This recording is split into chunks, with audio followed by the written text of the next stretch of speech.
that's the tricky part, I think, with regards to, say, post-traumatic stress disorder or regret. Because it's one thing if you're sad because you've lost people.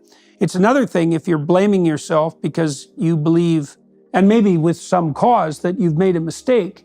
And often people don't know what to do about the fact that they've made a mistake. So maybe we could talk about that a little bit, because some of the people who are watching and listening will have made mistakes, and some of them are hanging themselves out to dry because of it, right? I mean, especially if you make mistakes that have had fairly dramatic consequences.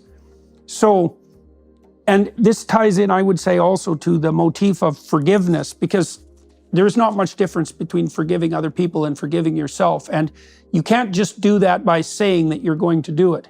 So what I've observed clinically, and I think this works philosophically as well, is that what you want to do to set things right, which is to atone, is to lay out what you've done that you think was wrong. Provide yourself with the best possible defense. So, there's a reason in our legal system that we start with the presumption of innocence, which is a miracle. Because tyrannies start with the presumption of guilt. And the reason they do that is because everyone's done something wrong. And if you dig around enough in anyone's life, you'll find a reason that they're culpable, a reason to put them away. And so the fact that we presume innocence is a complete bloody miracle. And I can't figure out how we ever managed to get that right. But you got to do that with yourself. So imagine you're taking yourself to task because you did some things wrong. It's like, okay, list them out in your imagination or write it down. But then you got to defend yourself as thoroughly as you possibly can, which doesn't mean you're trying to get yourself off the hook. It means that you're trying not to take yourself apart more than is necessary.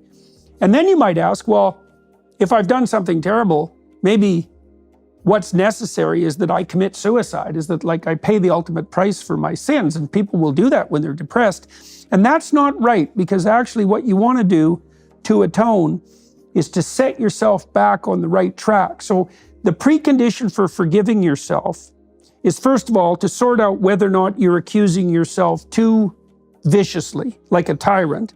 But then let's assume that there's some leftover evidence, compelling evidence that you did do something wrong. Okay, now you have to figure out what you did wrong, and you have to figure out what you would have done differently and what you will do differently in the future. And then my sense is, and I think this works out psychologically, is that if you can set yourself up so that you've learned from the mistake you made so you wouldn't repeat it, then you get to go on with your life. And I think that's also what you do with people around you. I mean, you might want to forgive someone maybe who hurt you when you were young, for example, because you don't want to carry that burden around. It's like, it's been 20 years, you're still mad about it. It's like, well, you got tortured, plus you're still angry about it, so that's not good for you. But to forgive someone so that you can heal a relationship means that they have to confess what they did, they have to assess why it was wrong, they have to come up with an alternative way of behaving, and then they have to swear, by all that's holy, so to speak, that they're not going to do that again in the future. And then I think, and you might say that the devil in your mind that's still accusing you might say, well, what you did is so terrible that you should never be let off the hook. And I would say to that is that if that's the criteria that you use for judgment, then everyone's doomed, because everyone makes mistakes in their lives. And I would say probably everybody makes unforgivable mistakes. And so if we're going to take ourselves apart about that permanently, then we're all ruined. Yeah, I was pretty lucky growing up in the military that I would get to see guys, and I was probably 26 years old, and I moved into an instructor role in the SEAL teams. And so you'd see these young leaders, and they'd go out on some training mission, and they were gonna mess things up. They're gonna make mistakes. And you always get this talk about, well, you made the best decision you could with the information that you had at the time. And it kind of sounds like a cop-out in a way, but it's actually not a cop-out at all. You make the best decision that you can with the information that you have at the time. What more can a human being do than make the best decision they can with the information that they had at the time? And when you get more information, or when the results come as they may, that decision that you made might not have been a good decision. It might have been a bad decision. But there's number one, there's nothing you can do to change it. Like it already happened. You made the decision. And then I would always look at the guys and say, what was their intent behind this decision that they made? Like, why did they do that? Because if we can decipher that, and their intent was they wanted to make a good move to get their guys out of a bad situation. What more could I want from a leader than to make a decision that's doing their best with the information that they had at the time to maneuver out of a bad scenario to take care of their guys? There's nothing more I could hope for. So as long as I think you peel back the onion and you kind of review what happened, you say, oh yeah, I made the decision at this time.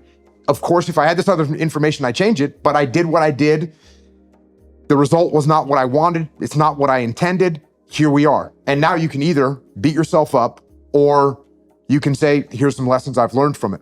And you know, the first book that I wrote was called Extreme Ownership. The opening chapter of that was a fratricide that took place where I was the guy in charge, where one of my SEALs killed a friendly Iraqi soldier in a terrible situation. And of course, you know, we could go back and the hindsight's 20/20 and I could have done this and I should have done this and I should have done something else. And I didn't. And that's on me. And so I think, you know, that initial part, if we're going to talk about forgiveness, the first part of that is taking ownership to say, yep, this was my call. This was my decision. This is the move that I made. That's me. It's not anybody else, it's me.